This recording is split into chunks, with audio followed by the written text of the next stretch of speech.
I'm Samuel Worship, Director of the Center for Contemporary Arab Studies, and I'm especially pleased to be joined by so many of Clovis's close friends and colleagues, distinguished members of the Arab American community and of the CCAS Advisory Board. And this is a board on which, obviously, Clovis Maksoud also served.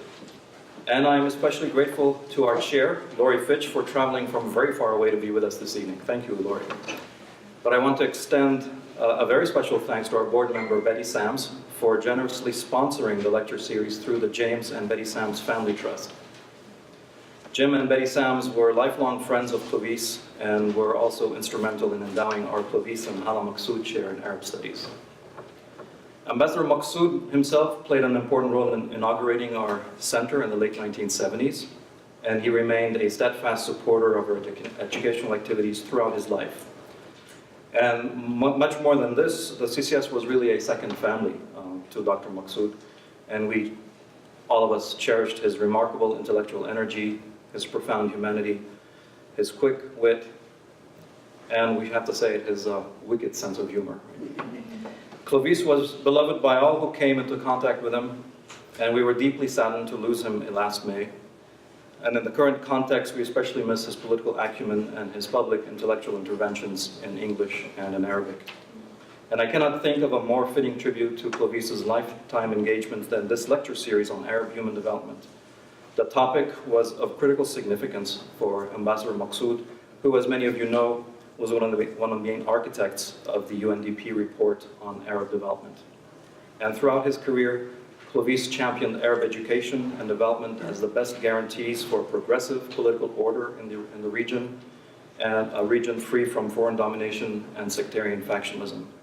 And so tonight, we come together to honor the memory of Clovis and pay tribute to his lifelong promotion of civil and social equity in the Arab world. And we do this with the inauguration of this lecture series that will run through November of this year. And today we launch it with two luminaries in the field of human development studies. Our first speaker is Dr. Fida Adely, Associate Professor at the Center for Contemporary Arab Studies and holder of the Clovis and Hala Salam Maksoud Chair in Arab Studies. Dr. Adely is an anthropologist with interests in gender, development, labor, and education. She is author of Gendered Paradoxes, Educating Jordanian Women in Nation, Faith, and Progress.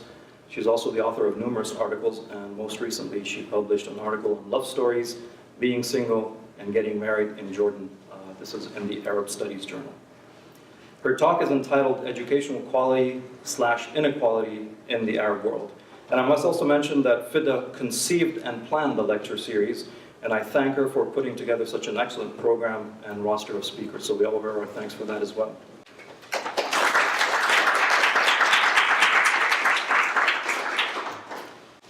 Our second speaker is Dr. Andre Elias Mazawi of the University of British Columbia.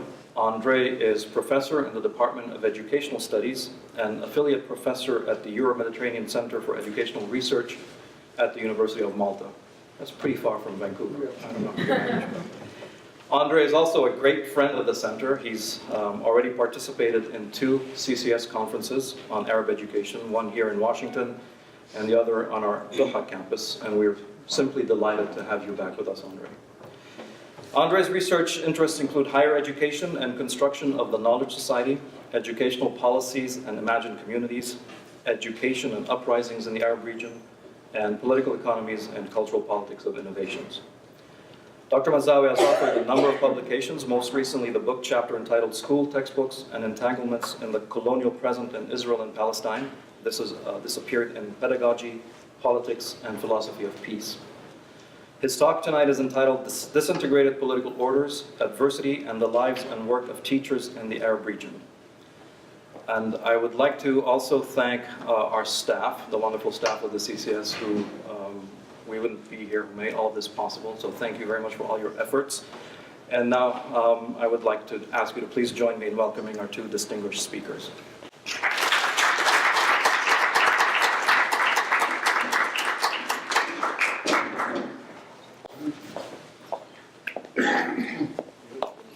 Whatever you're most comfortable with. I'll stand up here. All right. Good evening, everyone. Thanks for the introduction, Sama. And in the interest of time, I'll just start reading my paper. And so, educational quality and inequality in the Arab world.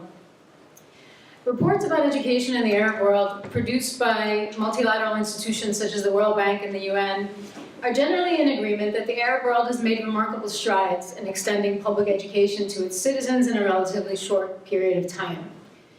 But the primary conclusion of these reports in recent years has been that education in the region faces serious quality challenges. However, typically these reports provide little by way of empirical basis for these conclusions. In other words, while the authors of these reports are quite convinced of the poor quality of education in the Arab world, they have little data upon which to base their concerns about quality. Absent data about what actually transpires in schools and what students are learning, youth unemployment is often held up as the best evidence of the poor quality of education, with the natural conclusion from this being that unemployment is a skills mismatch problem, implying that only if the right skills were taught in schools, there would be jobs for the taking. Today, I begin by analyzing some of these reports, questioning whether they add anything of substance to our knowledge about education in the region. I also consider what effect these reports and their discourse do have in arenas in which they matter, which are often very far from the classrooms and schools of the region. Building on this analysis, I consider the question of what constitutes quality education and what, if anything, we know about the quality of education in the Arab world. Finally, I conclude with some questions about what constitutes quality and what research still needs to be done to better understand teaching and learning in the Arab world.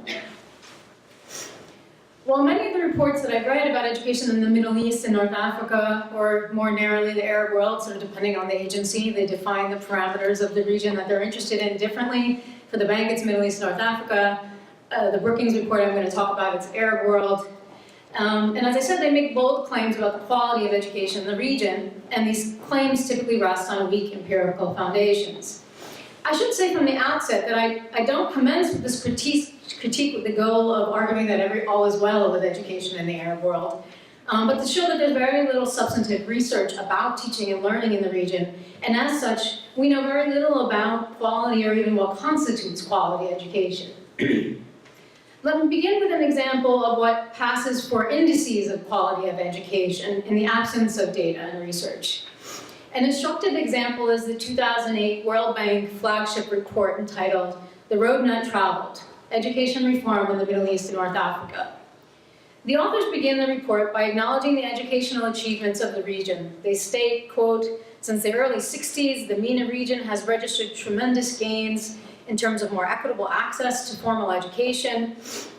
Now most countries in MENA register full or close to full enrollment in basic education, and secondary and tertiary education rates are equivalent to countries in other regions at comparable levels of development." They emphasize that these gains are particularly impressive given where countries in the region started in the 1960s and 1970s, with very low levels of human capital accumulation. However, the report continues, the region has not capitalized fully on past investments, let alone developed education systems capable of responding to new challenges, end of quote. So how do the authors come to this conclusion? One way is by attempting to measure quality.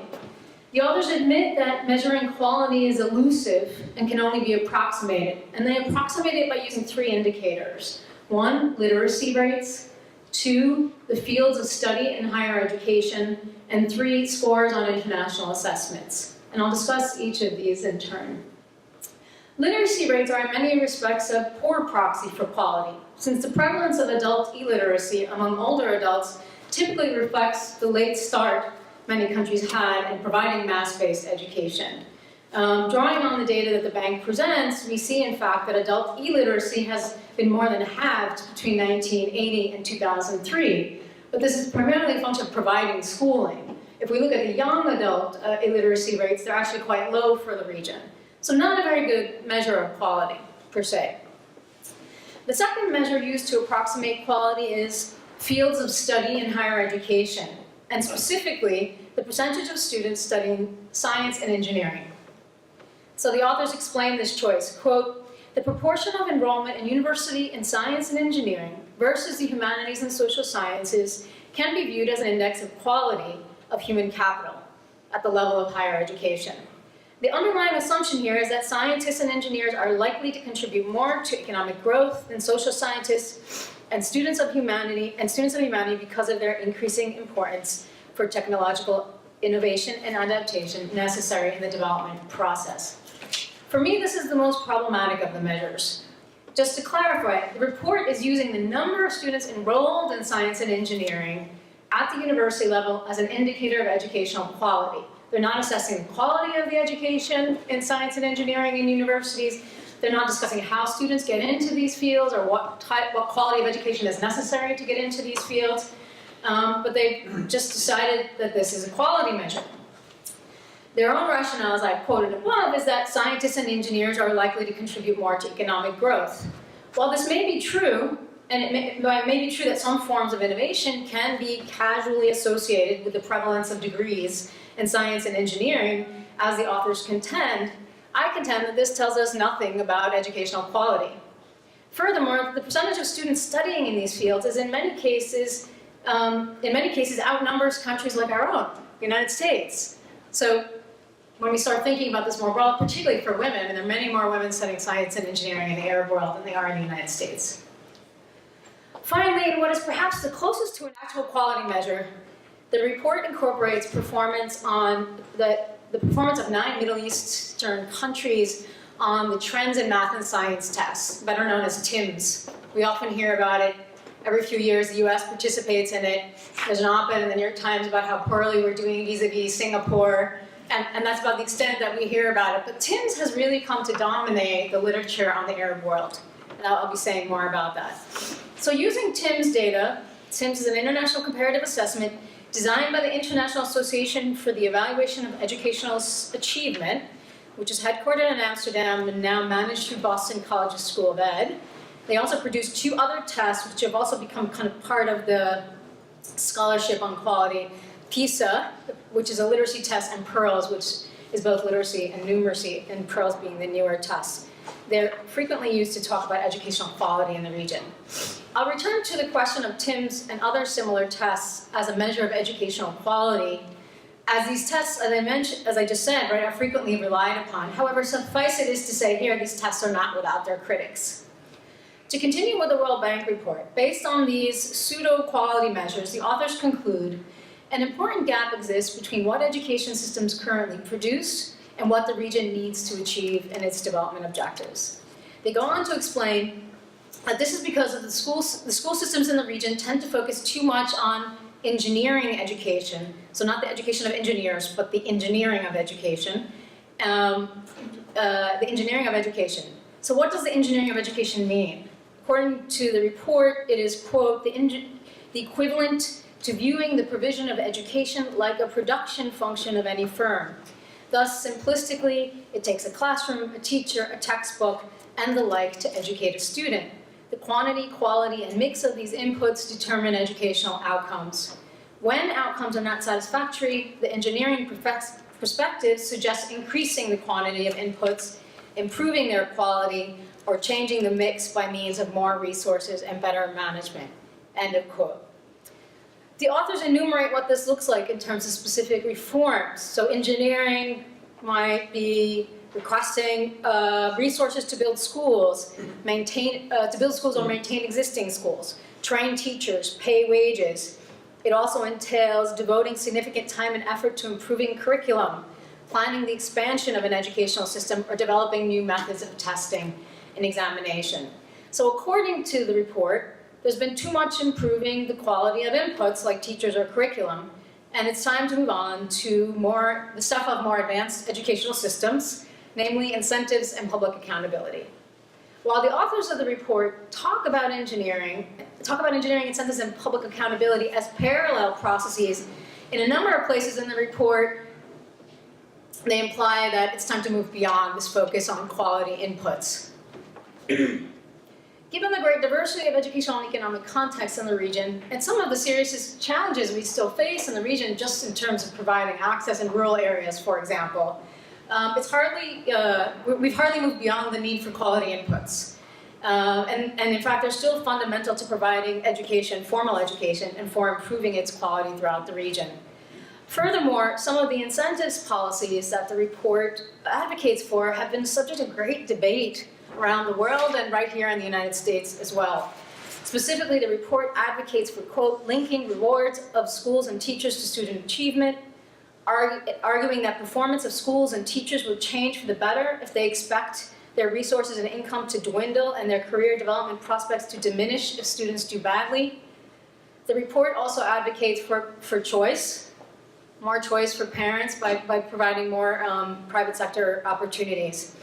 If the massive but failed effort to block the recent appointment of the Director of the Department of Education is any indication, these are still pretty hotly contested issues in the United States.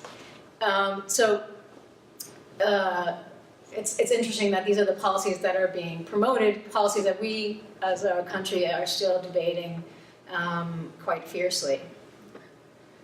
I want to turn to a second example, the recent Brookings Arab World Learning Barometer.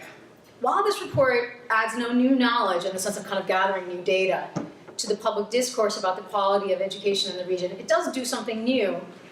Namely, it employs a new language to talk about quality or lack of quality. The Arab World Education Barometer takes data already available and familiar to anyone working on education, enrollment rates, survival rates in school, youth unemployment rates, and the results from international standardized tests to describe the state of education in the Arab world. Using the results for 13 countries on 3 different assessments, and I should say not the 13 countries didn't participate in all the tests, they're sort of piecing together data from 3 different tests. Some countries participated in 1, some participated in 2, some participated in 3. So bringing these test results together, they make claim about learning or lack of learning in the Arab world. Excuse me. As early as page 2 of the report, they make the bold claim that 56% of children at the primary level are not learning, and 48% of students at the lower secondary school are not learning. This is the new language, not learning. So based on a limited set of data, these global assessments, the authors repeatedly claim throughout the report that large percentages of children are failing to learn anything at all. Clearly, this is meant to be provocative. It's taking old wine, the Arab world continues to fall behind educationally, and placing it in a new bottle, no learning. This discursive shift is deeply problematic and is emblematic of reports like this, regional reports that seek to make broad claims about a region with 22 very different countries on the basis of very limited empirical data. What does it do to claim that over half the children in the region, and again, we're not really actually talking about half the children, but the report talks about it as if we're talking about half the children. What does it do to say that half the children in the region are not learning? Nothing. Most immediately, it paints a picture of the region as failing to develop, backward. By extension, teachers are failures, parents are failures, students are failures. It also produces a very limited view of what learning entails. To say no learning happens erases the many types of learning that happen in and outside of school, learning that cannot be measured by a test conceptualized in Amsterdam and designed in Boston. Again, it's important to remember that only about half the countries in the region have even participated in one of these assessments. Also, the global benchmarks that the Arab countries are being measured against are basically averages of countries who've taken these tests in the past. And the tests who've taken these countries in the past tend to be the OECD countries, and even within those countries, these tests have been quite controversial. And so when they say they're failing, they're measuring that there's a kind of arbitrary middle that was chosen at some point. It's sort of how they're doing vis-a-vis that middle. What other conclusions and claims does the report make? In keeping with other much more rigorous research, the Brookings report finds that girls consistently outperform boys, which we've known for some time. Natasha Ridge has done excellent empirical work looking at the reasons for this reverse gender gap, reverse gender gap in both enrollment and performance in the Arab Gulf countries. She uses a range of measures of educational performance and a range of data. She looks at local and national tests. She's done extensive qualitative research in boys and girls schools in the UAE, and sort of compared school characteristics between boys and girls schools to try to understand the relationship between school characteristics and higher rates of dropout for boys. And she pays careful attention to teacher hiring practices and the stability of the teaching corps in various Gulf countries. So for me, that's an example of kind of a more thoughtful approach to come to the same conclusion. So the surprising finding that females outperform males in the limited measures that they have is not really new. However, the authors of the Brookings report almost immediately dismissed the significance of the reverse gender divide. On page 2, they say, well, women don't work, so it's not, and just essentially dismiss the fact that the significance of girls outperforming boys. So, because of the low labor force participation rates for women. So we're told to dismiss female advantage from the outset. The performance of female students on these assessments is of little value. We're told because they're not sufficiently represented in the labor force. I'm not going to dwell on this extensively because I've written a lot on this particular topic, but I would just like to point out that quality education and valuable learning cannot be reduced merely to labor force participation rates, although much of the policy discourse for the past decades has tried to. Education and learning serve many other purposes in human life and communities. As my colleague Andre Mazawi reminded all of us in my class today, education is also a deeply political project. It's about defining the communities we want to live in and the values we want to reproduce and sometimes the values we want to change. The other significant but not surprising finding is that rural-urban discrepancies are major. So this is in the Brookings report, and this is a pattern we see around the developing world, and it's a pattern that's been well documented. Urban students have significant advantages when it comes to enrollment, and staying in school, and performance on standardized tests. What the report fails to discuss is why this may be the case, or make the links to rural poverty. Socioeconomic status, in fact, actually is hardly mentioned in the report. Finally, the report concludes with a discussion of unemployment. As I mentioned, despite kind of a lack of empirical links, making the conclusion that the quality of education is leading to high rates of unemployment, the poor quality. So what is the purpose of such reports? I often ask myself this. I ask my students this too. What is the purpose of a report like this? If no new data is gathered and what is being presented is the same thin data being repackaged, what function do these regional sweeps serve? Clearly, the agencies that produce these reports are interested in shining a spotlight on particular issues. They want to remind their constituents of a pressing development issue, or perhaps they're hoping to prioritize one issue over another. In this sense, these reports maybe serve as advocacy, a rallying cry. We need to pay attention to education in the Arab world. Whether, in fact, they are very effective in changing priorities is less clear. Pedagogically speaking, these reports really have nothing to those interested in educational reform. These reports also generate, the other purpose is they also generate sort of work for these agencies. But the discursive effect of such reports can be quite negative, contributing to an essentialization, if not denigration, of the Arab world. Without much sense of the benefits of such advocacy, it's hard to know if they outweigh these negative effects. Particularly since their primary audience is often here in the United States, for example. And they don't really circulate beyond policy circles in the United States, maybe to a degree amongst some policymakers in the region. But there are other discursive effects that serve to cloud some actual educational challenges at hand. Such reports typically dehistoricize, for example, draw on comparisons that seem almost meaningless when we consider the very short trajectories of formal public education in countries such as Oman, Qatar, or the UAE, for example. None of the Arab Gulf countries even had a Ministry of Education before 1970, except for Saudi Arabia. So really thinking very different timelines here of formal public education. Even Jordan, which in many of these reports looks quite good by the measures that they have in terms of its educational quality, had only a handful of schools in 1950. It wasn't even a state until shortly before then. But even more problematic are the ways that they mask central resource issues that are at the core of educational issues in quite a number of countries in the region. Throughout the region, educators and what they can accomplish is often hampered by low teaching salaries, shortages of teachers that are purposeful, so not for lack of people who want to be teachers, and the increased precariousness of teaching jobs in many contexts. Even teaching jobs are being outsourced or has become contracted labor in many countries in the region. Short-term contract, long-term substitutes have taken the place of regular hires in public schools. If we've learned anything from the international and comparative education from these international comparative studies, it's that teaching matters, but not just the training of teachers or teaching methodologies, but the status of teachers as laborers and as professionals.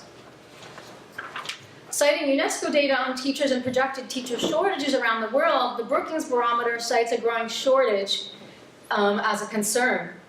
But with some important exceptions, and there are different exceptions, so like there are shortages in rural areas in some countries.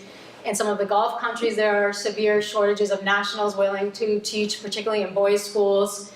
But in many countries, the issue is not a shortage. In Jordan, teachers will sometimes wait 10 years to be hired. They'll be on a waiting list to be hired by the Ministry of Education. So the issue is not shortage per se, but a shortage on hiring. That has been part of trying to shrink the public sector, part of these broader policies of shrinking the public sector. And as a result of these policies and the alongside dramatic growth in demand for education, you've seen a real deterioration of the quality of public education in the region. In some countries it started much sooner, and some it's more recent. So again, if I take it, and growing inequality as a result.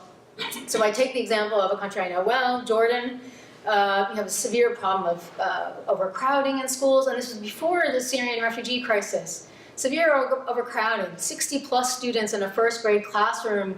This was 6-7 years ago. When I was doing research in high schools over 10 years ago now, we had 50+ students in the high school classroom. So severe overcrowding issues, many schools on double, triple shifts, failing, and then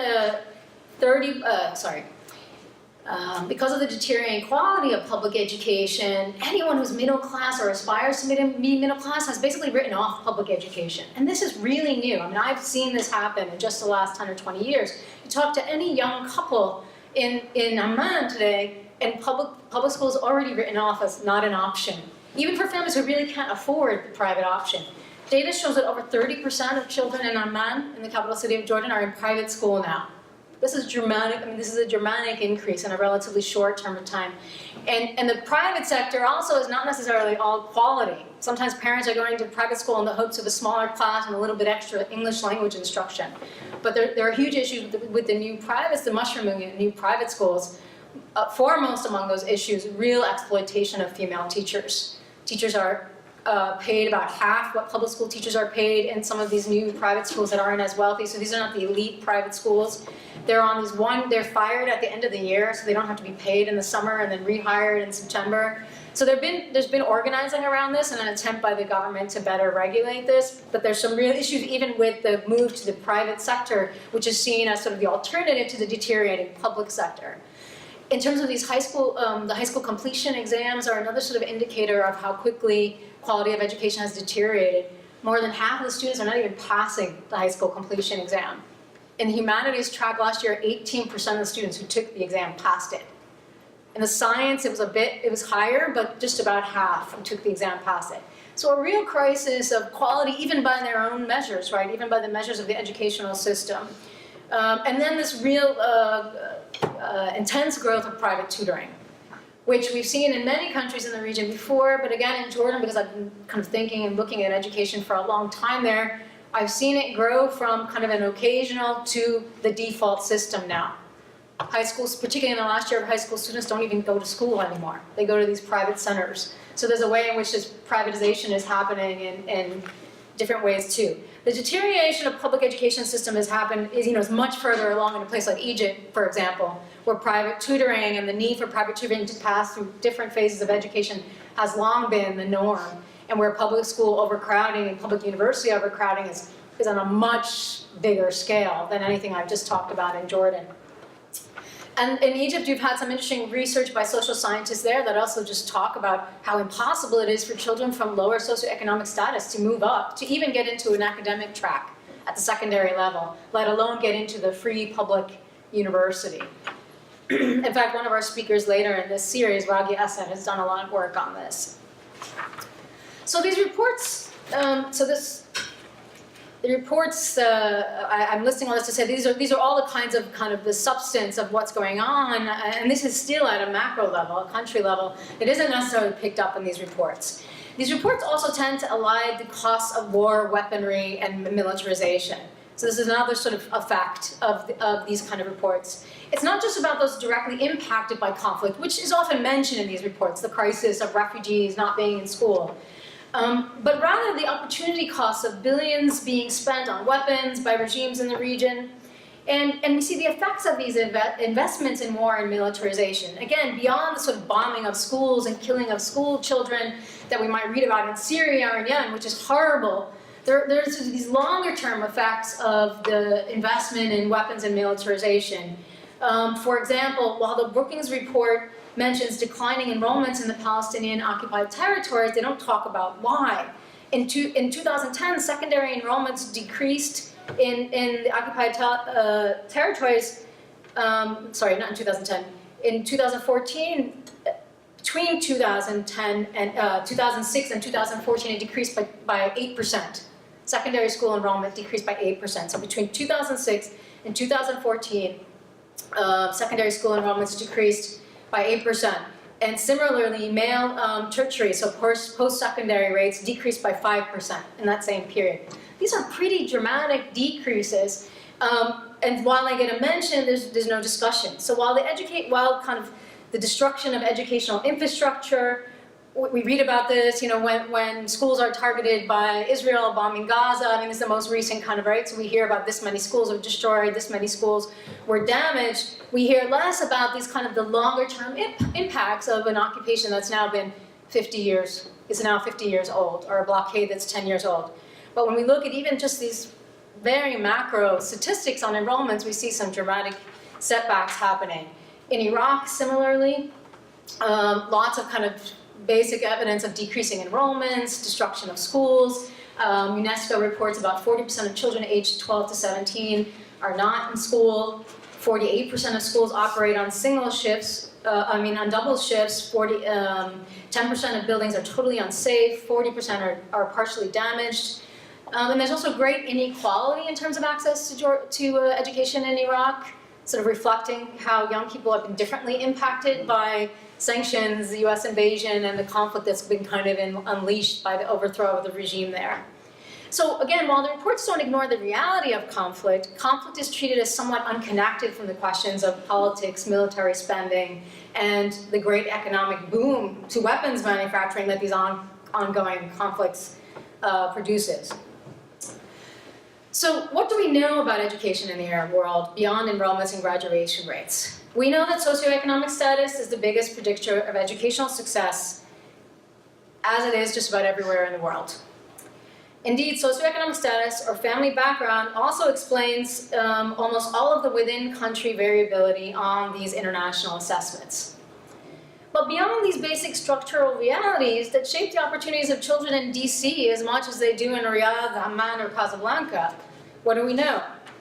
In recent years, scholars of education working in or on the region have made some important progress emphasizing and highlighting inequality and inequality of opportunity. So we've seen some more work there that tries to link socioeconomic status to other factors, to think about things like school-based factors, community factors, geography.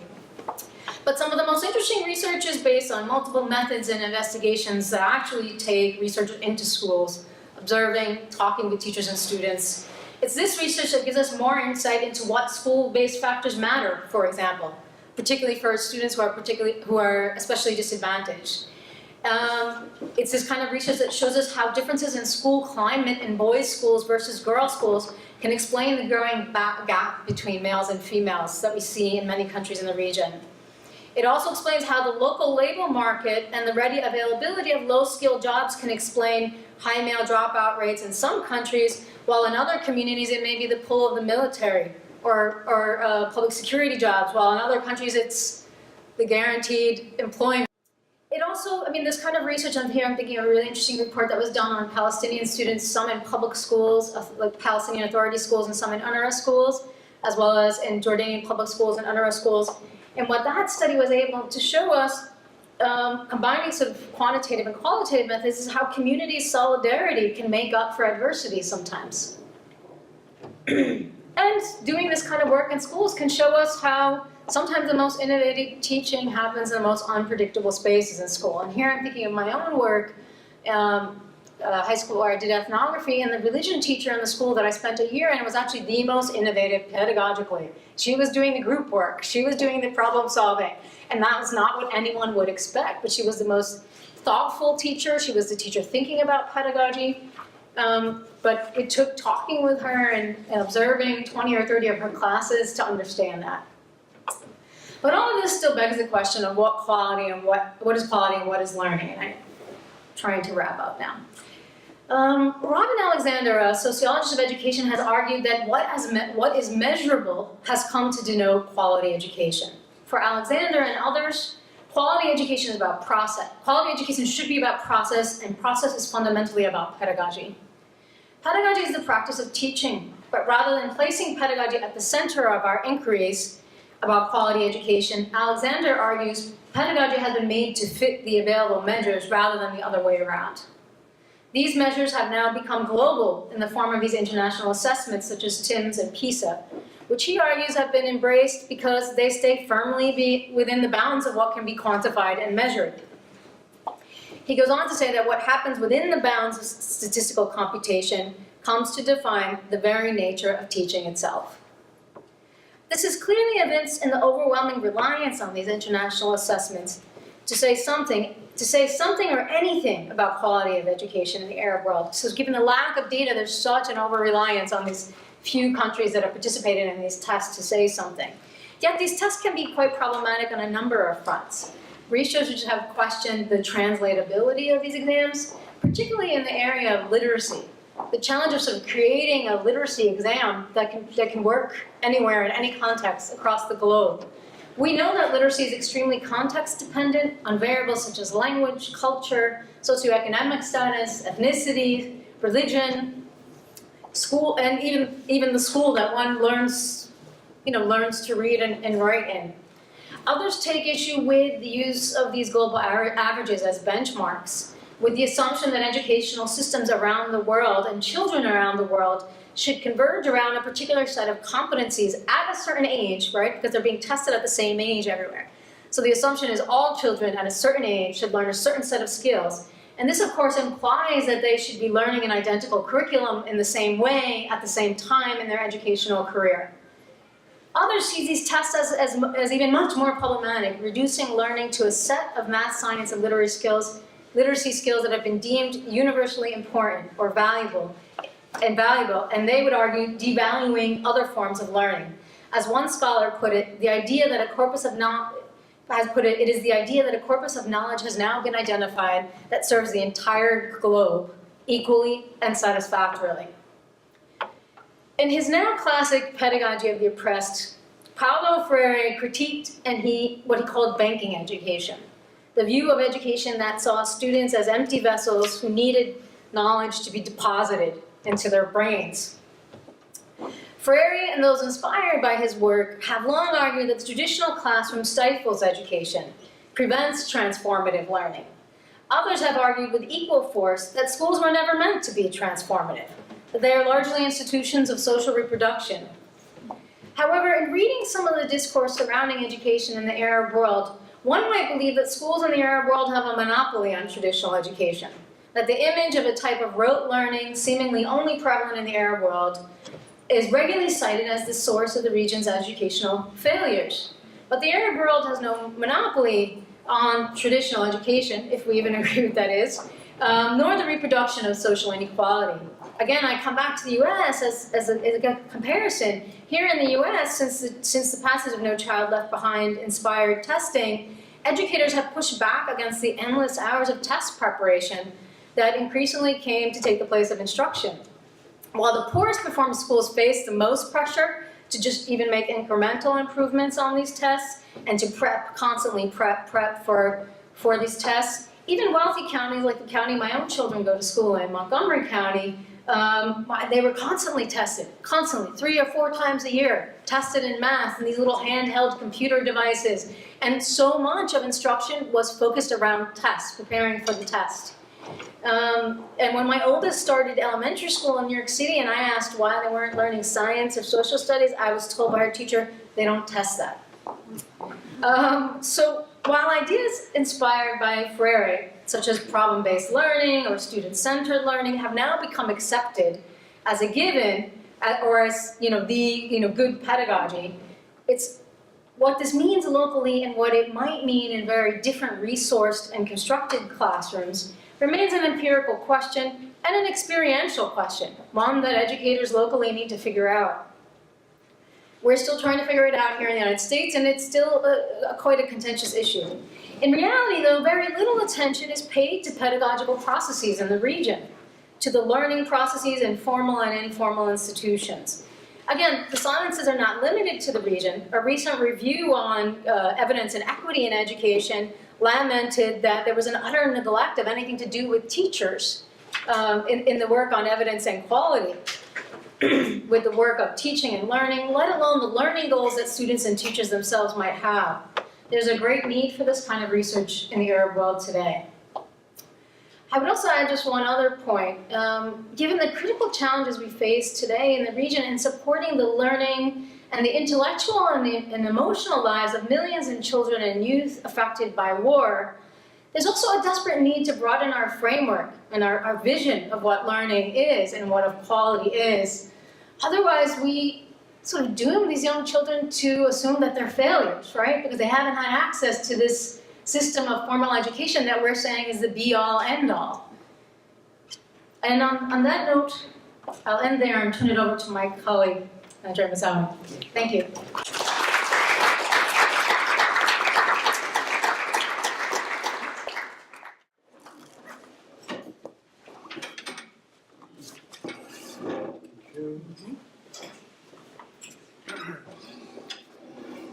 Okay, so thank you very much.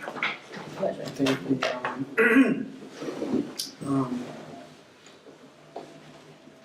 your presentation really provides a very nice, a very powerful positioning over the backdrop of which I would like to make mine. But allow me please just to start by saying how grateful I am to the Center, Osama, and to my colleague Fida Adely for this invitation and for the opportunity to engage in this conversation. I come from slightly a different background, being positioned within a faculty of education. And being positioned within a faculty of education, I find that most of my students, though not all definitely, are teachers. And my work with teachers has gathered lots of importance for me in terms of what happens within schools and classrooms. And my presentation tonight is one that tackles the questions of development, trying to look at it from the prism of the anthropology of the teacher, if you want. And I think that if you followed up the argument, the neatly packaged argument that Fida put out, it would be a logical consequence of this. Because much of the talk, I would argue, about development in the Arab region has remained locked in these technical details, technicized, economistic models. And then you ask yourself the question, how does development occur? And what does it mean? And when do you capture it? And what should be its ecology?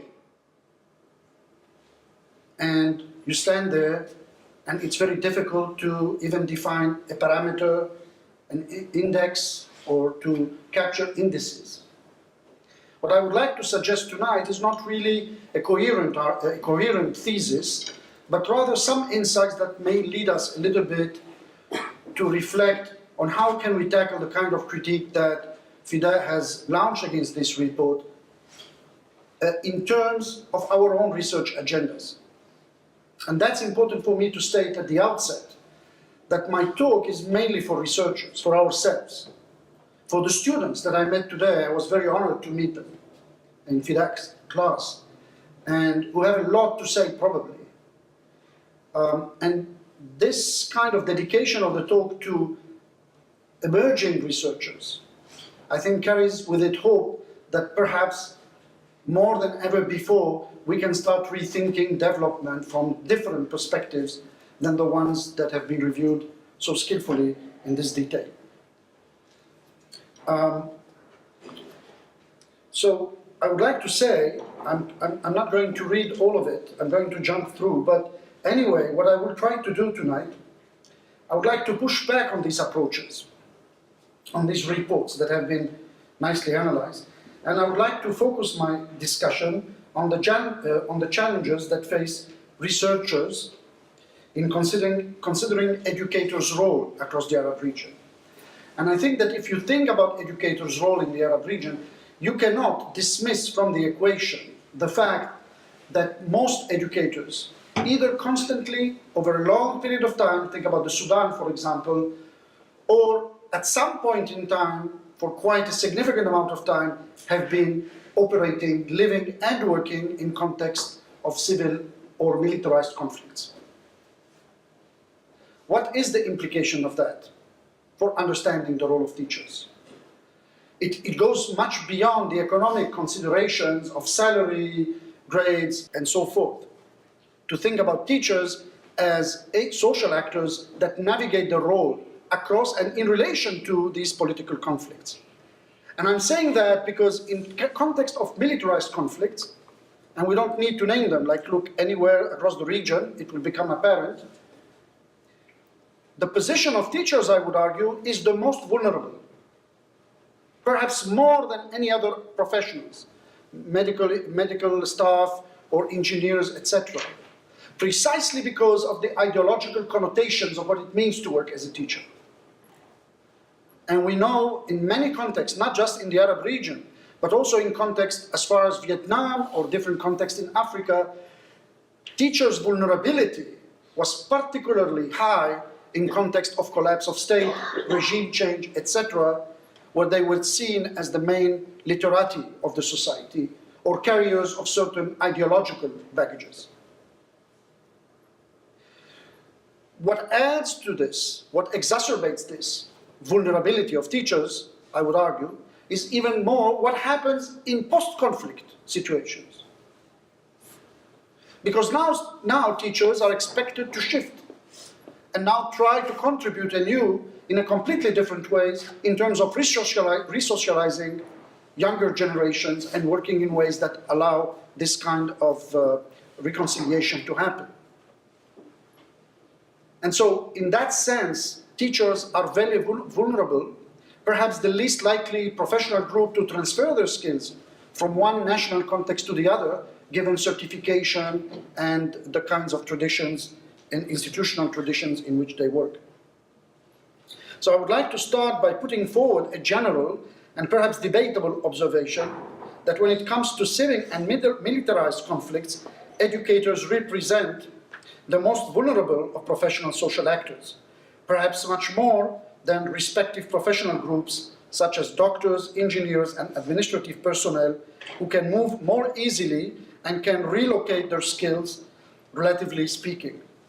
For the sake of brevity, I would only say that while educators are seen as an integral part of the social order's stability, in case of conflict, their capacity to transfer both their skills and authority outside the collapsing social and political order is significantly and negatively affected. Yet, studies of educators in general have almost entirely left unattended this vulnerability and what it means for teachers to teach, and therefore what it means for students to learn in that context. So studies have kept this aspect that is very prevalent in the Arab region, I would argue, unattended, this vulnerability unattended, caught within the generalized, and how teachers are caught within the generalized military and civic conflict. This is particularly true as far as teacher education and education leadership journal are concerned and the kind of studies they reproduce about education. For example, Kirk and Winthrop, who have reviewed really the kind of literature on this question, point out that teachers, quote, teachers working in emergency and post-conflict context has so far received little attention from researchers. And I think this is quite a damning observation because it says that all these reports and all our, so to speak, knowledge about education remains lacking because we don't really know how teachers work within this context. What do they do? What happens in the classroom? And what do teachers do in the classroom and outside of classroom, an aspect I would come back to immediately.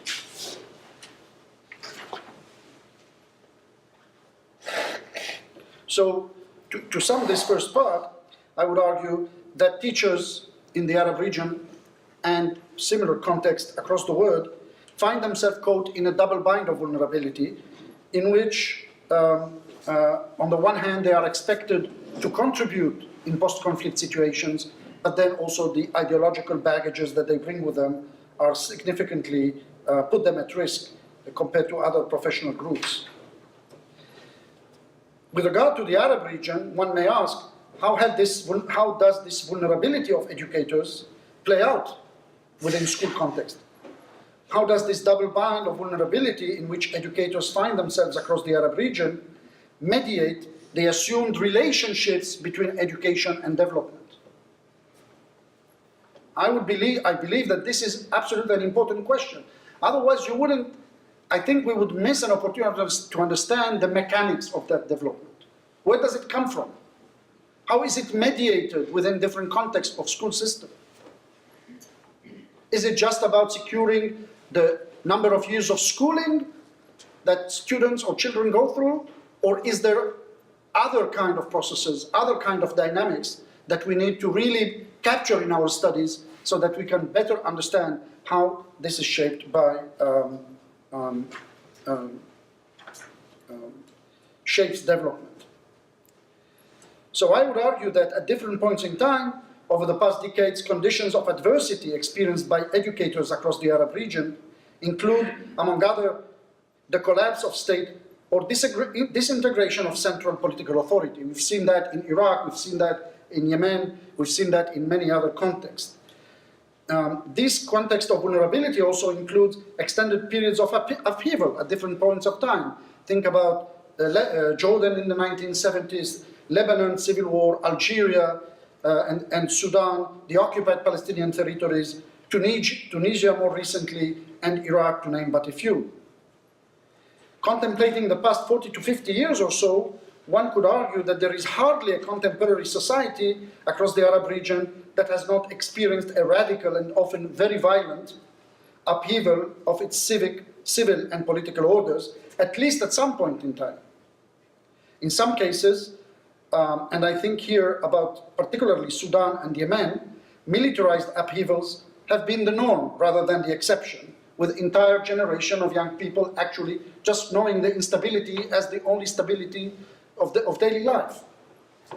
Entire generations have come to recognize civil and military conflict as the only order they experience. Yet, the few sources available allow only fragmented insights into what educators who toil under such conditions do and how they engage a collapse or collapsing socio-political order, or the militarization of daily life within schools and communities. Neither is it possible to point out to studies that help understand the role of educators in reproducing and perhaps deepening the extent of conflict and its ramification.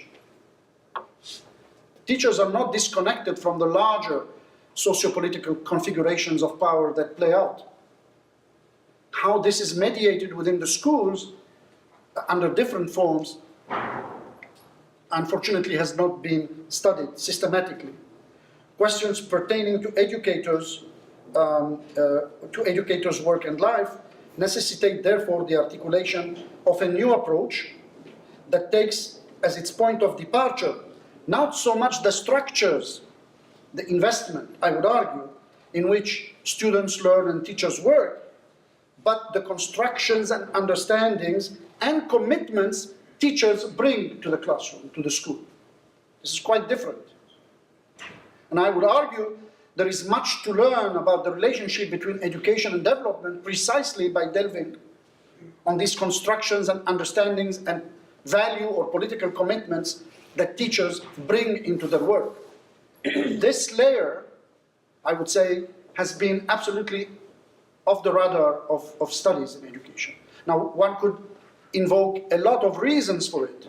Some would argue it's not easy to talk to teachers because of all kinds of political gatekeeping activity that goes on, all kinds of political sensitivity, etc.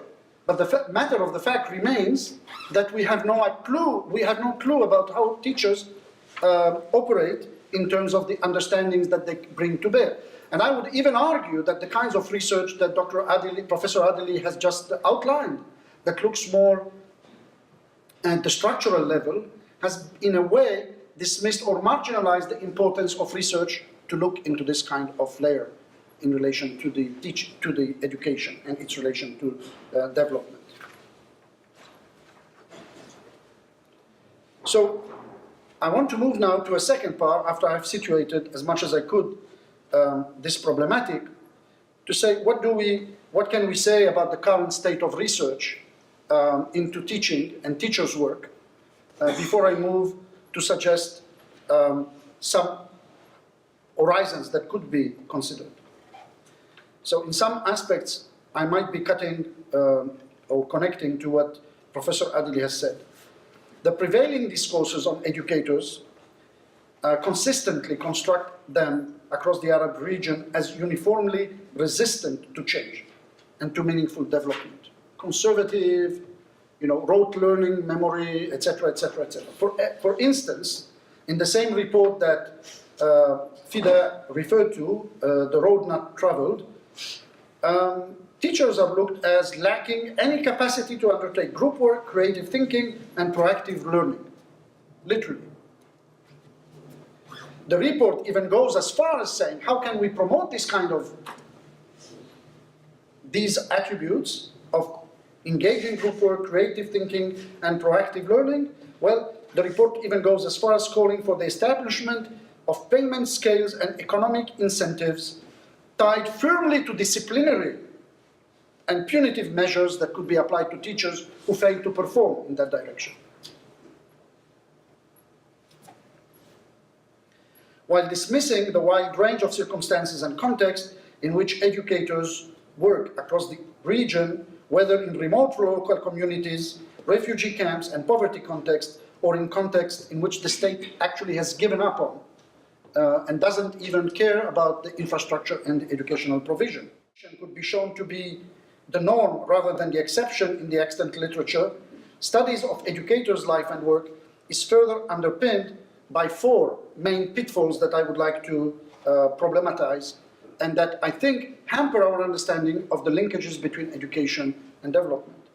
The first one, and I talked about it slightly, very quickly in today's meeting with students, is how we reproduce into research of schooling in general and research on teachers' work and life this binary between private and public spaces. And let me explain that a little bit. Research on education across the Arab region has largely reproduced the rigid lines of demarcation between private, what stands for private, and what stands for public spheres that separates educators' life and work. These distinctions find their anchors in current Western critiques of neoliberal and privatization dynamic processes that have been rampant and devastating, absolutely, in terms of the reconfiguration of schooling and access to education. I mean, those of you who have been following on the literature in education about the impact of neoliberal policies and the impact of privatization on schooling, say in North America, can see how much these terms have come to signify, to stand for the bigger debates about neoliberalism. I would argue that the importation of private and public into the Arab region, disconnected from the history of schooling in the Arab region, is absolutely devastating, because these terms do not mean the same thing. And often, for example, under the rubric of private schools, you can have very established, community-based, millet-based, if you want, forms of schooling that have a whole history, even before the state started to think about providing education. It could be congregational schools, waqf schools, and so forth. So are they public, are they private? I mean, technically they are not state schools, but does that make them immediately private? Or even perhaps within the context of waqf school, do they have, or do they claim to have, some kind of public contribution? So what I'm saying is that these terms, how they have been used, then aggregates together, say under the rubric of private education, a whole range of schools. I'm not saying that there isn't any private endeavors in the field of education, or commercialized or for-profit schooling, You will find it in Jordan, in other places. But I'm saying that we need to be careful how much we stretch each of these terms in terms of putting together schools that are completely differently situated in relation to Arab societies in different contexts of study. Secondly, what this indiscriminate import of the concept of private-public has done is that it has disregarded, and this is for me a very important point, it has disregarded what many educators do beyond the classroom, which in the context of Arab communities, I can tell you that from research I've undertaken in Palestinian schools, what they do outside of classroom is often not seen as distinct from what they do in the classroom, but as a complement or extension of it. And leverages, social leverages, that teachers may be using outside of classroom might be actually linked to ensuring that certain groups of students stay in school much more than you would have assumed if you just look at the activity of teachers within the classroom. Yet all this anthropological layer is out in our current analysis. For instance, in a study that was published in a book called, in a co-authored book called Pathologizing Practices, I had a chapter there that looked into education among Bedouin Arabs in the Negev, in the south of Israel. It was amazing to see, particularly in relation to the schooling of girls, the role of teachers in mediating situations in which girls were about to be pulled out of school and teachers negotiating different arrangements. So I wonder now, having listened to Fida, what kind of index would that be? And what is the impact of that on questions of development?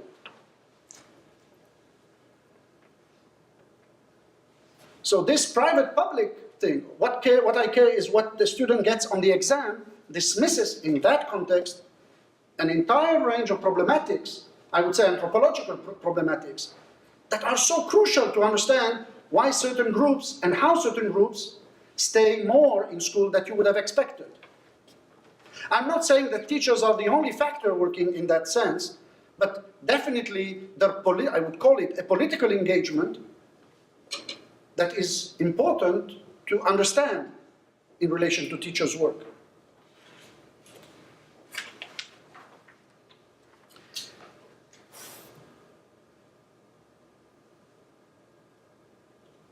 The second point, or the second, if you want, critique that I have for the existing literature is also associated with what Nazih Ayoubi already talked about in the 1980s about the tendency to overemphasize the centrality of the Arab state, of the state government, of the state apparatus, if you want.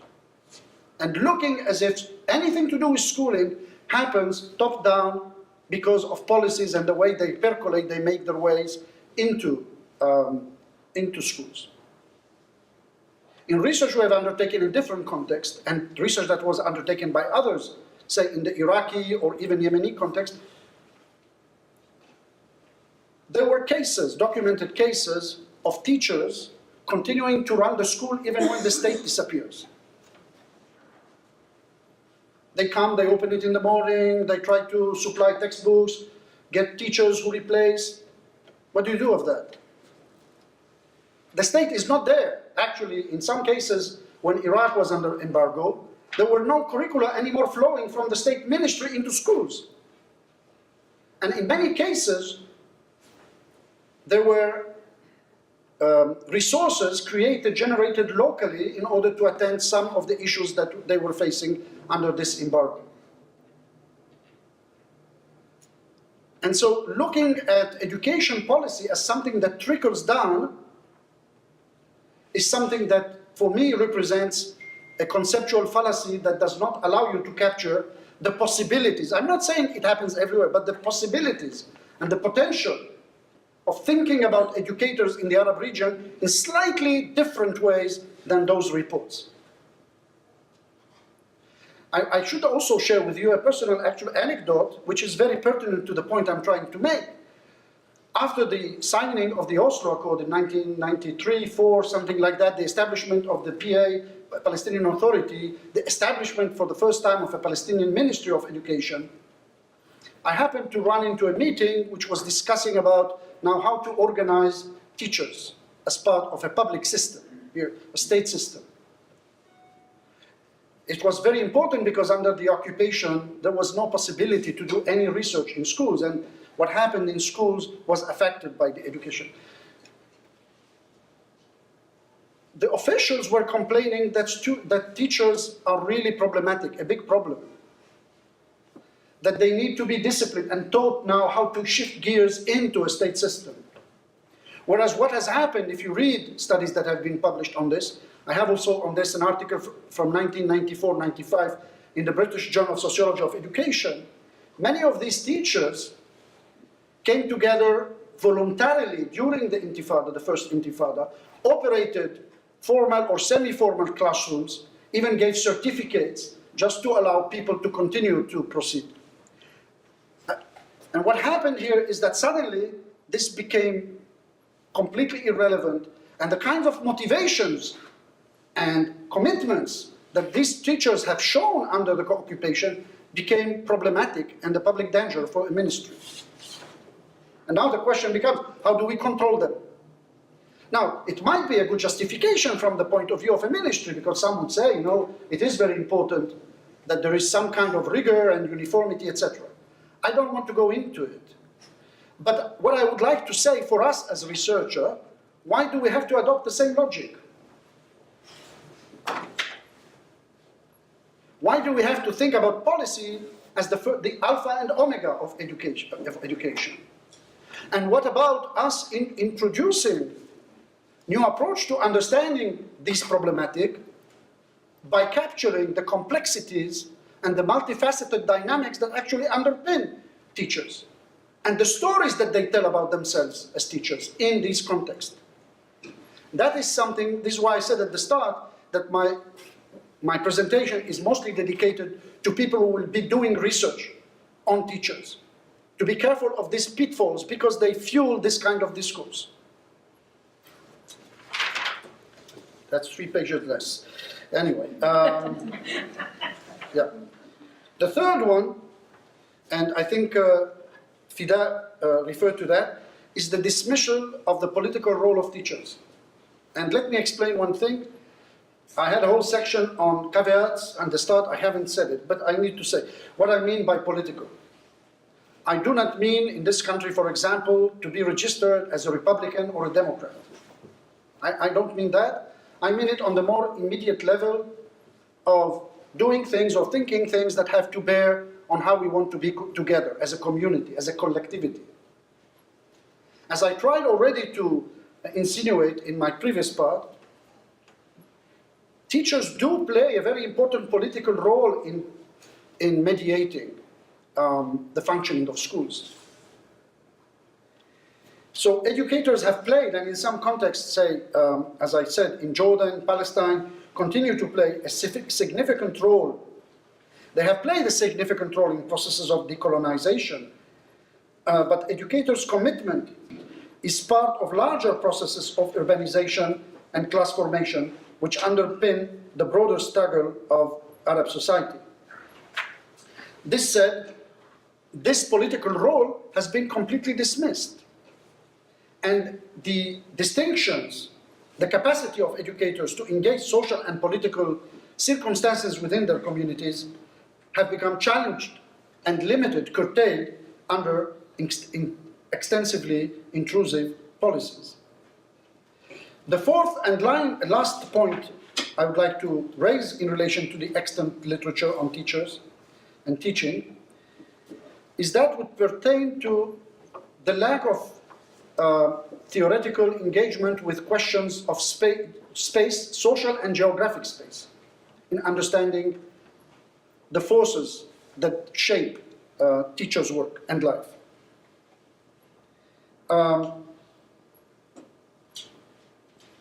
Educators are involved not just in a school or in a community. They operate within homes, shelters, refugee camps, and within urban versus rural or other types of community.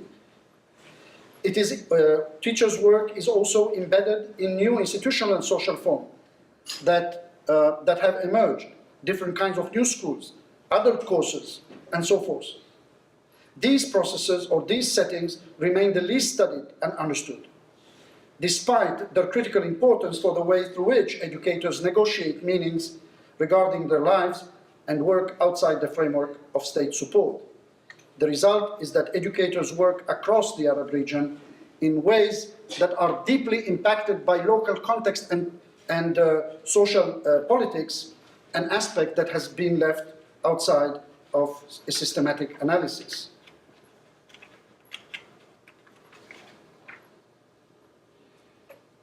Let me move to the third and final part. So where do we go from here? What kind of conceptions of research could we think about as we come to talk about teachers and their contribution to development? Clearly, first I should say that the line that I've taken does not capture the traditional established sense of development in terms of human capital, in terms of economic development, in terms of infrastructure building. I do not say that these are not important aspects of development. I'm just saying for people who are interested in education, there is a whole different layer of development that we need to attend, that which pertains to teachers' commitments and to teachers' engagement with social issues. So that we can get a sense of the possibilities embedded in that linkage between education and development. In that sense, the first point I would like to offer for reflection, that researchers need to tune up conceptual lenses as well as methodological approaches. Moving more from more structural, policy-oriented questions to questions that allow us to tap into the anthropological layers of the different dynamics that I've been pointing at. Central to these is how broader questions of power, discrimination, and conflict operate within that ecology. In terms of methodological approach, it would be interesting to think about not just doing research on teachers, which is one thing, but doing research with teachers, which is a completely different thing. That second aspect of research is also non-existence. I can point out to a certain groups, one or two that operate that I know about, but it's very rare. And the reason behind it is precisely over the backdrop of my point regarding opening up ways in which teachers can also come to understand themselves. And working with teachers supposes a completely different procedure than working on teachers and speaking about teachers. It also presupposes different kinds of fieldwork. And I think I've read the book of Fida about gendering Gender paradox.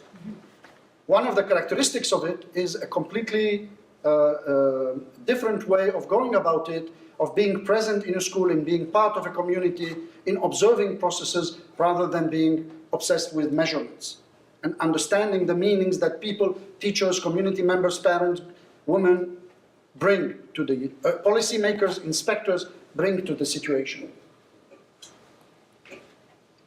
Secondly, we need also methodologies that allow us to tap into the voices of teachers, the stories that they tell about themselves.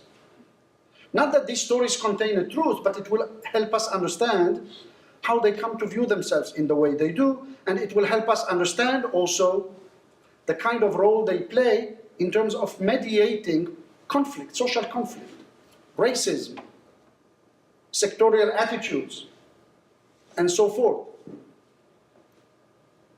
And perhaps even reproducing to our schools dynamics of colonization that are internally enacted. It goes both ways. And I think that it is very important to tap into these voices to understand these stories as much as possible in order to get a sense of how teachers come to mediate conflict, they come to situate themselves in relation to it. Secondly, and I think this was already talked about by Fida, we need to also understand how intersection of patriarchal, social class, ethnic, and cultural factors differentially mediate the impact of conflict on educators' practices. In certain contexts, in certain communities, there might be a local history that might go in different route compared to another history. What can we learn about this from a comparative perspective? But these would be comparative studies undertaken across the region. In that sense, if you look at studies about education in the Arab region, and particularly about the work of teachers, you will see very little internal comparisons, very little. Whereas you would assume that there might be some helpfulness, some usefulness for such studies.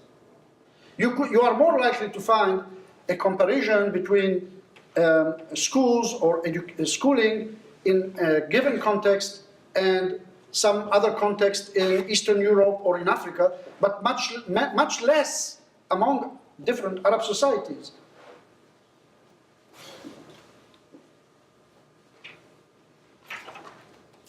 The third point I would like to say is a question that I would like to leave as well, is what role can researchers play in what I call indigenizing educational research in relation to the Arab region. And let me just delve on this just a few minutes. When I say about indigenizing, it's not about going native necessarily. But I mean to say about how can our work contribute to create a language, a discourse about education that captures authentically the experiences that people live in the region. And I am saying this because there is an indiscriminate importation of models from other contexts into the Arab region, calling things, labeling things in ways that completely confuse and are not relevant for understanding the challenges that teachers face in their work. And this applies particularly to understanding questions about education leadership. I want to speak specifically about this aspect, because it has become a prominent part. And in many places, one sees education leadership as being paraded as the catchphrase that will now resolve all questions of governance, infuse motivation in teachers and in schools, and be transformative of change. But if you check in the article that perhaps I think you've read, the students read in class today, I bring the example about how even state licensure models that are prevalent in the United States, given their history, are important and applied, for example, in the UAE or in Egypt or in other places. Standards of leadership are reproduced from one context to the other without really considering the contextual instances that I have referred to.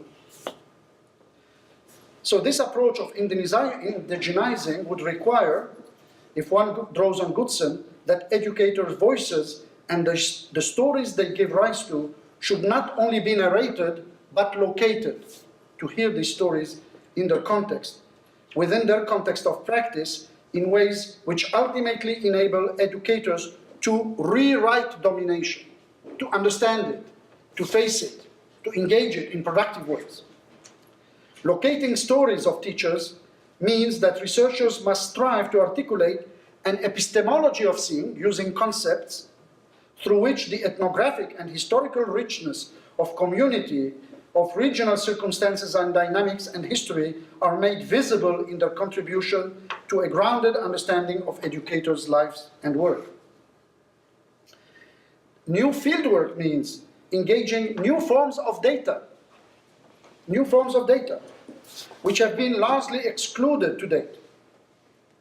It is worth signaling the wealth of data that has only rarely been used in studies of educators' life and work in the Arab region, and which offers new opportunities for research.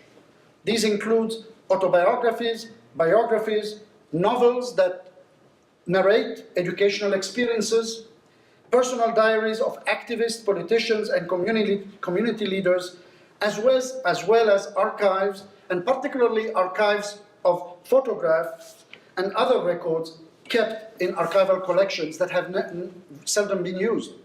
I have in mind particularly the absolutely fascinating archive of UNESCO's UNRWA that deals with Palestinian refugees, that have meticulously collected data about the schooling of Palestinians over the last 45, 50 years. Not just in terms of records, personal records, but photographs of student, of educational events, of school life, of teachers' education, and so forth. These repositories contain primary documents and visual materials regarding how educators in public and private schools, in war-torn societies and in refugee camps organize themselves and their students in ways that transcend the immediate circumstances of political and civil upheaval. In conclusion, it is useful to invoke Ivor Goodson, one of the researchers on teachers that I appreciate very much. It is useful to invoke Goodson's observation that he says, at precisely the time the teacher's voice is being pursued and promoted, the teacher's work is being technicized and narrowed. This is a contradiction that you can see. And this is where I say, what do researchers do to engage that kind of paradox? To open up the conversation on education and teachers' work in ways that keep alive that anthropological layer from which we can learn so much. In that regard, I would observe that if one wants to attune research on educators' life and work with their modes of being and how their modes of being facilitate or hamper processes of development, then it is crucial to unpack critically the contextual articulations of their practice, of teachers' practice, and how they shape notions of development. This would allow researchers and educators, but my emphasis is on researchers, to transcend the forms, what Goodson calls the forms of apartheid, that are erected between educators' story and the policymakers. We talk to you, this is what you need to do. So it's a vernacular of power. It is not really education, and schools does not become a space of politics where teachers may have their own contribution and their own input on the processes. So this would allow researchers and educators to transcend the forms of apartheid that are erected between educators' stories and policy vernaculars of power that are used to control educators' work, and subjugate them as a public.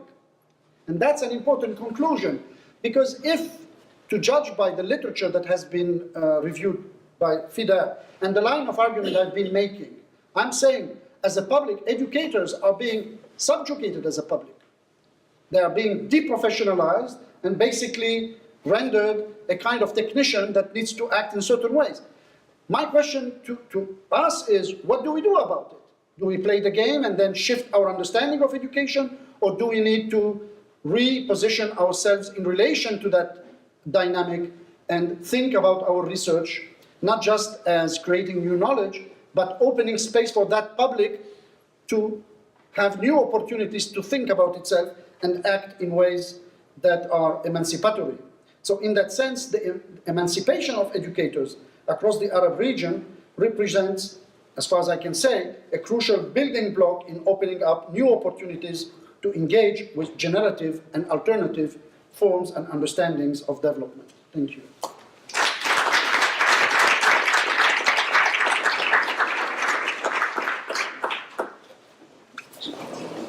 Shall we open it up for questions?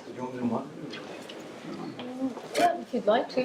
Well, obviously, thank you very much, Fida and Andre. This is giving us a lot of substance upon which to reflect, and I will now open the floor to questions. I think if you could, yeah, we have a microphone. Please just keep your questions brief, to the point, and maybe also identify yourself. I think we know everyone. Almost. Well, maybe I can start just to get the ball rolling, although I'm still kind of thinking about everything I just heard. But Andre, what you described towards the end is what we refer to almost offhandedly as the security studies model of education.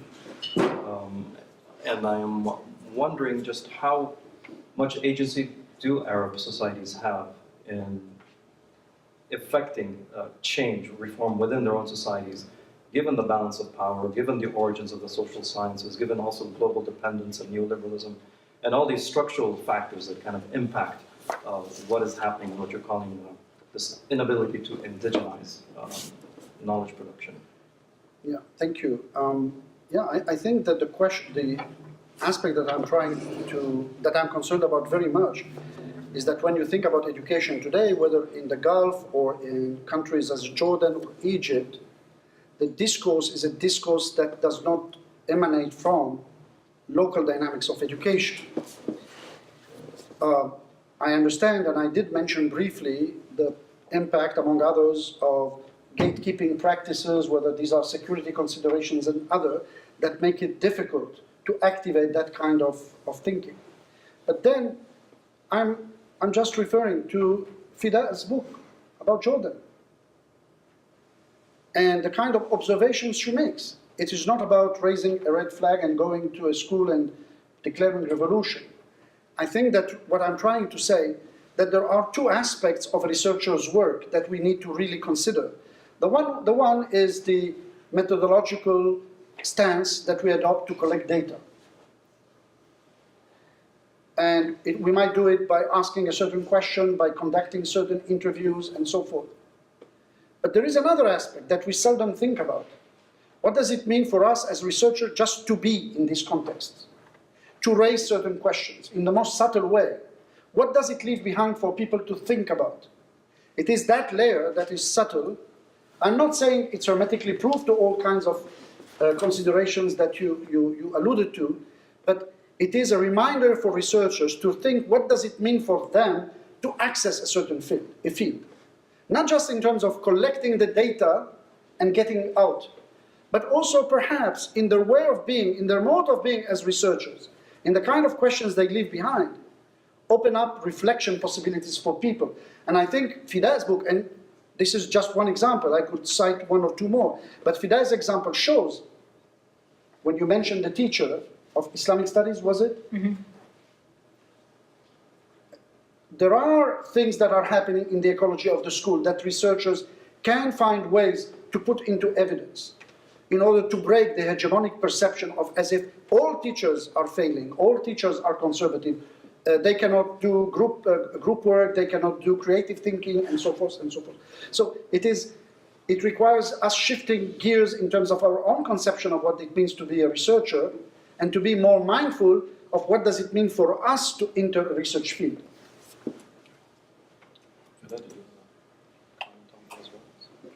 No. Oh, yeah. Yes, please go.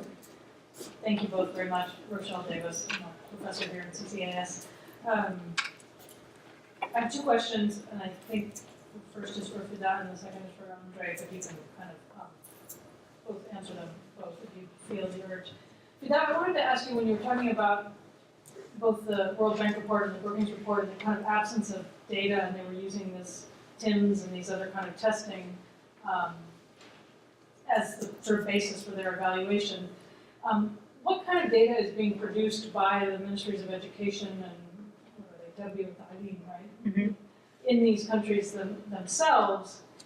And because I know Jordan at least produces, and I think Palestine does too, produces tons of kind of data. And I don't know about a place like Morocco or Qatar or some of the other ones. So what kind of data are they producing? And do any of these reports ever access it? Or do other researchers or other research reports or the human development reports access that?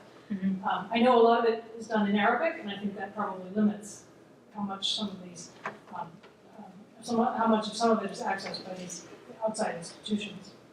And then Andre, your presentation really made me think about a kind of similar question, but about schools of education in the Arab world, and your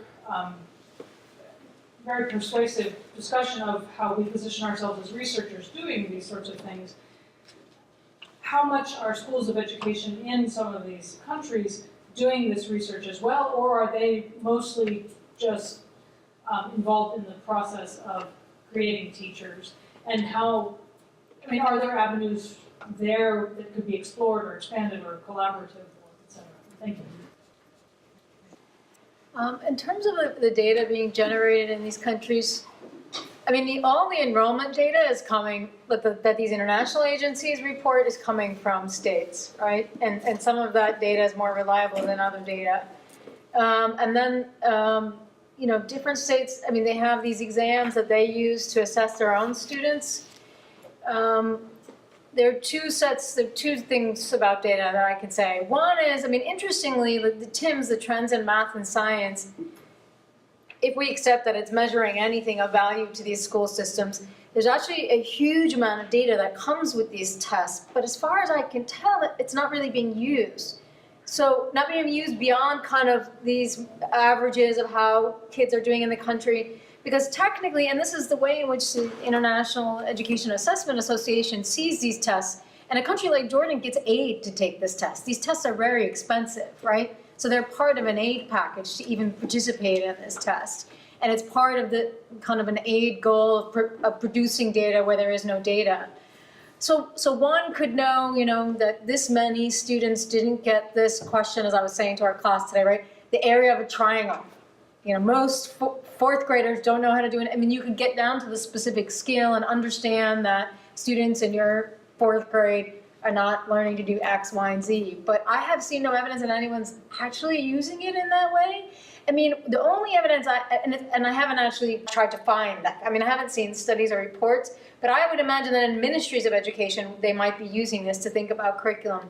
But unfortunately, the only way I've seen it used is kind of gaming this test, right? So if the test is going to test our fourth graders on this particular skill, and we only teach this skill in fifth grade, but we better start teaching that skill in fourth grade. So that's the only way I've anecdotally heard staff developers in the Ministry of Education talking about this. It's sort of, we need to take this test again in a few years, and because of when they're testing things, we need to change when we introduce certain concepts so that we do better on this test, because doing better on this test looks good for a lot of other reasons. So these tests do produce a wealth of data that might be useful. I'm not sure if it's being used. That's an interesting question. And lots of the data is actually just open and available for researchers as well. But the only way I've seen it used by researchers is in a very basic, trying to correlate things like socioeconomic status and gender with and how they do on these tests, but not digging any deeper than that. There's one other thing I was going to say about data. There are, so Jordan, Egypt, Morocco, there's this group, the Economic Research Forum. It's based in Cairo, and it's social scientists from the region. And they have been working at trying to make kind of micro-level household data more open and accessible. And it's open and accessible to folks in the region as well as outside the region. So I have a research assistant who now has access to the labor survey that was conducted in Jordan, an undergrad who's been working with that to pull some numbers for me about kind of more minutia of what fields women are going into in Jordan. So that data, what's interesting though is that the data I used to be able to access through the Ministry of Education, the Ministry of Statistics, is now on the Economic Research Forum site. So there's this sort of public-private partnership, I guess, around trying to make that kind of data accessible. There are many educators, this is in part to Andre's question too, right? There are educators at universities in Jordan who are writing articles about things like, so for example, I was trying to find research on the extent of private tutoring. And the only thing I could find was being written by professors at universities in Jordan who had tried to study it a bit more rigorously. So they did focus groups with parents about it. And because they, at least in the Jordanian case, have increasing pressure to publish in English as well and to publish in peer-reviewed journals, some of that stuff is also available in not so much mainstream education journals here, but online, web-based educational journals.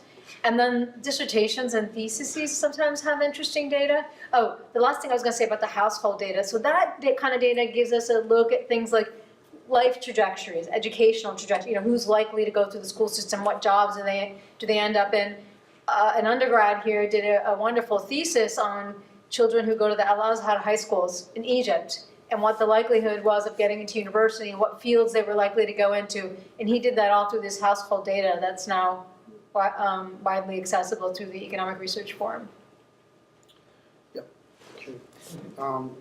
Thank you for this question. I think there are a couple of things I can say about that. Questions of context, of course, from faculty to faculty. We are talking about hundreds of universities, probably hundreds of faculties of education. But I would like to say something that often is missed in the equation, and that's something that there is some data about, is the fact that a lot of the more innovative research on educational, on pedagogical approaches, even curricular possibilities, are undertaken outside the faculties of education, in NGOs, in social movements, including textbooks that you could use. And I'm not speaking just about, for example, the Palestinian case, where this is the case. You have dozens of these organizations that produce textbooks for English teaching from within the Palestinian context, etc. I can refer you, if you go online, to the Qattan Center in Ramallah. It's an independent center that does a lot of action research with teachers. I'm speaking also about people who have been experimenting, for example, with arts-based research, doing research on education using drama. To go back to your initial question, we don't ask any politics, so to speak, but drama. Just reenact a scene, and there are publications on it. I have them in Arabic. They're there. So there are a lot of things going on. Sometimes it's very difficult to follow, I acknowledge, and to know, and it's not as centralized as you would do going into an EBSCO database and then clicking here and there and then you get it. And I think this is where researchers can be more helpful in terms of mobilizing their efforts to document and engage these possibilities. Whether those that happen sometimes within university institutions, and which often more even happen outside of university institutions.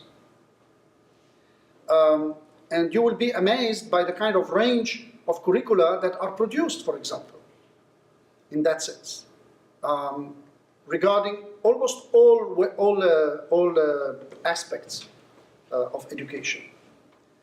So that's a way to respond to the question in relation to that. Now, faculties of education.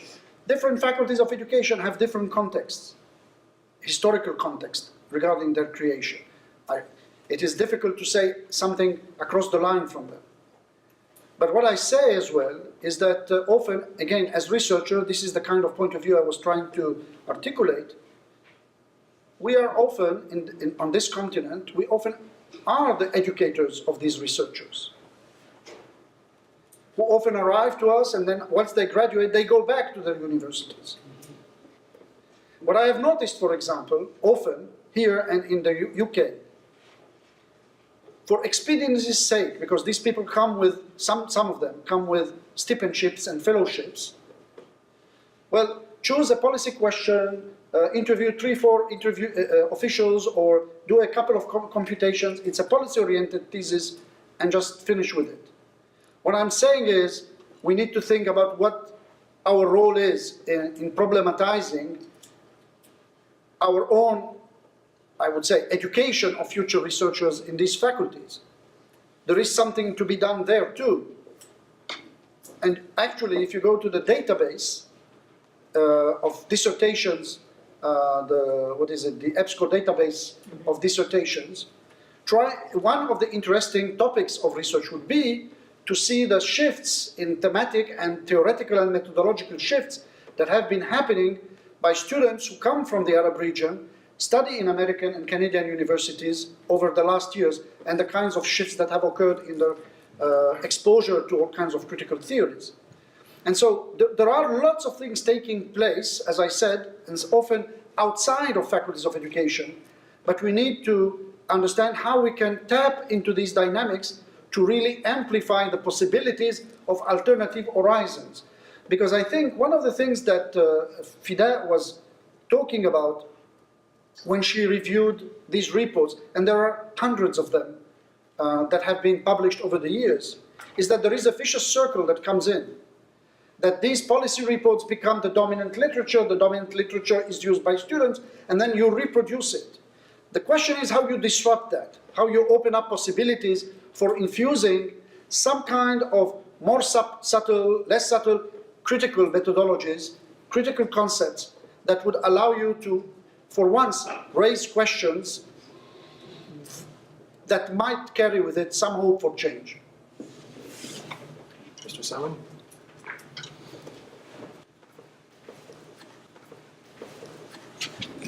I'm George Salem. Not an educator, I'm a lawyer, and a former labor policy official with government. And thank you both for excellent presentations. I couldn't help but thinking about Clovis throughout the evening and how much he would have enjoyed both of you and what you had to say. But a question kept recurring to me. And that is the role of critical thinking in education and how Middle East educational systems fail to teach that within their structures. One of the many commissions I've served on was a public diplomacy commission that studied on behalf of President Bush the attitudes of the Arab and Muslim world vis-a-vis the United States. And we traveled there and we studied a number of metrics, and we came to the conclusion that the best export of the United States was our educational system. It was the envy of the world. And this is despite the fact that we were spending billions, literally, on Al Hura TV and Radio SOA and a number of other public diplomacy systems that were relatively ineffective. AUB, AUC, other educational systems that taught critical thinking were very effective. A vast majority of the ministers of the governments of the Arab world, I think 80% of the time in the GCC, were educated in the US. Yet their populations in the school systems are not taught that methodology that their ministers are, which is the critical thinking. And in the human development reports, etc., critical thinking is something that has to be addressed. And I know in dealing with lawyers in the Middle East, which I supervise in our law firm, we have 200 lawyers in the Middle East that I oversee. I discovered this shortcoming. I mean, it's rote memorization of the laws of the region. And when you give them something that requires analysis, the junior lawyers have that issue, and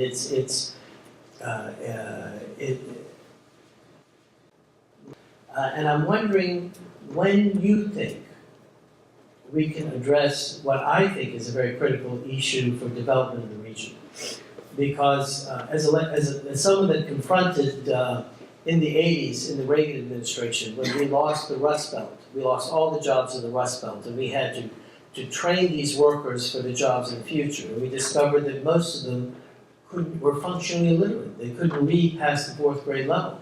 So we discovered that the failing was not our labor policy as much as it was our educational policy in this country. We had to go back and retrain them. It cost us billions. And those workers, many of them are in the high-tech area now.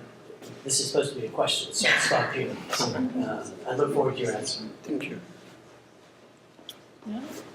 I mean, I think that sort of the language of the there are a number of different answers to your question, right? I mean, I sat in a teacher professional development workshop in 2005, and everyone was talking about critical thinking, everybody was talking about problem solving. I mean, in the way in which the language of these policies travels, and it becomes part of the norm of the way everyone's talking about education there. But I think about something that Andre said, that you can transfer the concept, right, from here to there, and people will get used to saying it, and they may even translate it into a way. But it's not the same as kind of the processes by which teachers need to figure out how to teach these skills, in a classroom with 60 students. And there's been some really interesting work looking at this, at problem-based learning, at child-centered learning. What does this look like when you work in Tanzania? I have a colleague actually who partnered with a teacher's college there for 2 years, and this was sort of her central question. Okay, there's a belief that child-centered learning is the way to teach the critical thinking skills, right? And problem-based learning is the way to do it. But these are very contextual, not just in terms of the resource issues, but you also have sort of how the teacher-student relationships are structured in a classroom. I mean, the resource teachers are the easiest ones to talk about, right? What does it mean to do this kind of teaching in a classroom where you have 60 students? The other issue that comes up in thinking about this research comparatively too is structurally you still have a system by which students have to pass these exams in order to move through the system, right? So you may have teachers who are very committed to different ways of learning and different pedagogies. And I've heard this from teachers, but they know that their students need to know everything they need to know to get on this exam. And different pedagogy is a luxury in a classroom where you feel like your commitment is to make sure this child can pass on to the next level of education. And so on the one hand, like in a country like Jordan, there's lots of commitment to reform at the top, but the exams are not testing anything different than they did before, right? And teachers feel beholden. They know that these kids need to memorize this. Having said that, I do think there are teachers trying to do this, and when I think about the religion teacher example, what was interesting about her, this particular teacher, is she was teaching a religious class. It was in one particular class where she was constantly innovating pedagogically, but she knew that students were not going to be tested in their high school completion exam on this subject. So she had this freedom. It wasn't the class in which they had to memorize lots of religious knowledge for the test, which there was another religion class. It was a religion class in which they were supposed to think about kind of contemporary problems vis-a-vis Islam, and she knew they weren't going to be tested on this, and she had them doing skits, and she had them doing, imagine you're the head of an NGO, and you have to decide what the most important problem is, you know, just what we would consider, you know, good teaching and creative teaching and critical thinking.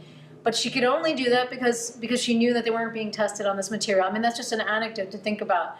I do think there are teachers promoting critical thinking in schools. I think governments are actually quite afraid of real critical thinking, and that's another problem here. Yes, and particularly in the social sciences, right? And in law, and we talked about this in our class today. I don't know if it was before you came, Andre, but no one wants rigorous social science research to be undertaken in the region. And so you can say you want problem solving, but if you're not really committed to that, it's a dangerous proposition to promote it. And teachers often are doing it clandestinely. And not always in ways that, you know, all of us might be comfortable with either, right? I mean, but yeah, so I don't know. That's my short answer to that. No, it is a question that is interesting, and there is a lot of things to say, and lots of things to say. The question then becomes, what can be said? At least within this context, in terms of time, of course, etc., etc. My point of departure would be that even when one claims that, in terms of the labor policies that you have referred to, what we needed to retrain, etc., one understands them in relation to a particular national context. The export of universities, and I did write about it, and I'm happy to share these writings, not that they are of any particular value to policymakers, but they do offer some kind of ruminations and alternative data, is that American universities, say in the Gulf, take the GCC, but not only, possibly you could say it's across the Arab region. My claim would be that you have had never before such an impressive array of universities in the Arab region, especially those offering, and in the GCC particularly, offering high quality education, and perhaps access to areas that have not been before. But at the same time, for reasons I detail in my articles, in my studies, never before the epistemic dependency of these societies on American markets have never been as high. And then I ask myself, are these scholars there? And I ask this question about myself. Like when I talk about Arab region, about Arab society, even about Palestinian society, what am I talking about? Am I talking about it in some authentic, meaningful way? Or have I been conditioned within the institutional settings I have been trained in to look at it in a particular eye, to look at myself and my society in stranger's eye? I would argue that question for me is a critical question, but you see, it pulls the carpet from below the kind of justification that we're going to import what seems to us here as the best education system. It becomes a continuation of some kind of colonialism on the other side of the world, or what Walter Miglioro calls coloniality as distinct from colonialism. That means to say a continuation of the spirit of colonialism, but in other means. So what is critical thinking? I don't know, because now I might be giving you a critical kind of thinking answer, but you might find it totally irrelevant and dysfunctional for your aim to export higher education. So what is critical is politically defined and culturally defined, and so we need to be careful about this thing. So that's the first one. The other part of the equation is, and I would agree with my colleague, there is a lot of critical thinking going on. I have documented some of these again, and even in higher education. People that have paid terrible price for putting out their own truth, their own studies with their own truth. There are there people, teachers who have been executed. And I'm not necessarily thinking about certain regimes who have been portrayed in very particular ferocious ways. Even in regimes that would be much more palatable to Western audiences, there have been people who have been dismissed, arrested. I was told there would be water, but there isn't. Anyway, so there is a lot of critical thinking. So the question for me is rather a little bit different. It's not how can we educate for critical thinking, but is to think about what are the political requirements for political thinking to take its effect. Because I would argue, if in this country we can talk in a certain way, or in Canada, for example, it is because we have certain political culture, certain political obviousness that allows us to engage in this critical thinking. Thinking that critical thinking can be taught is in itself uncritical, I would argue, because human beings by their very nature are critical thinkers. So if you problematize it from that political point of view, I don't think you need to think about how to try to teach critical thinking. Just open up the possibilities for people to engage in it because they know how to do it. Although speaking of, well,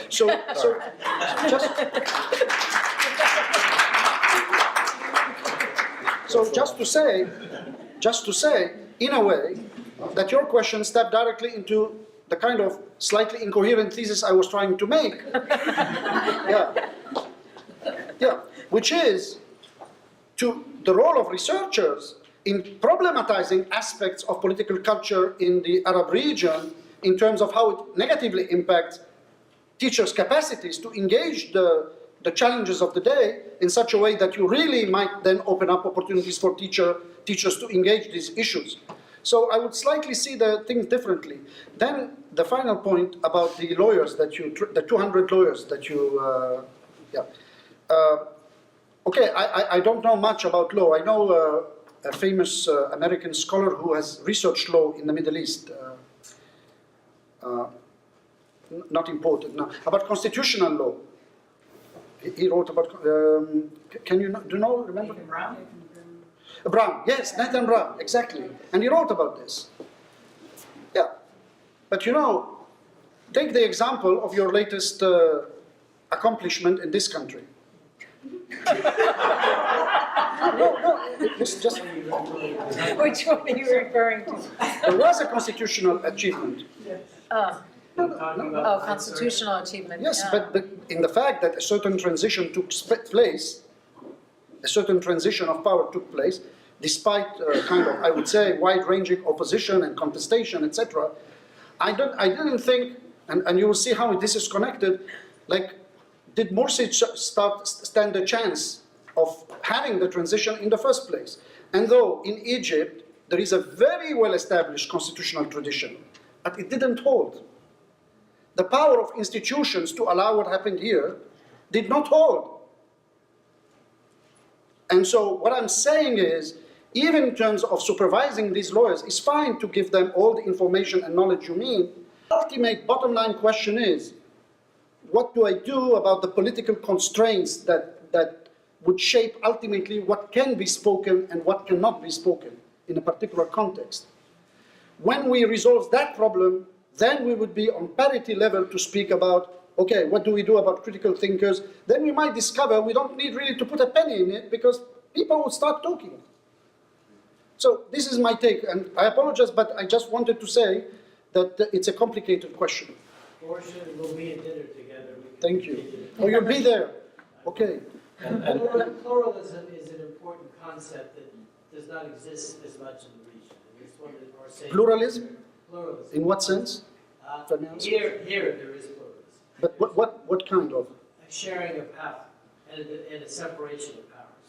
You've got courts that check the executive, and you have a Congress that can question and check an executive. You do not have that concept. Yes, but if you go, I agree with you on this one, because if you go, for example, to Egypt, from what I've read from Nathan Brown and others, he did a comprehensive study, very interesting actually. I read it. Yeah, he talks about constitutional law, but does it stand to the same traditions of constitutional law, for example, in this country? No. Does it stand for the same way in which institutions have embedded in themselves constitutional thinking? Then you get a different answer, which is the no you gave, and this, therefore I say, it is there the problem lies, not in the critical thinking in the schools. I would argue, just for the sake of thinking, provoking thinking about it, you could put all the infrastructure you want in any of these schools, from the ocean to the ocean, as they say.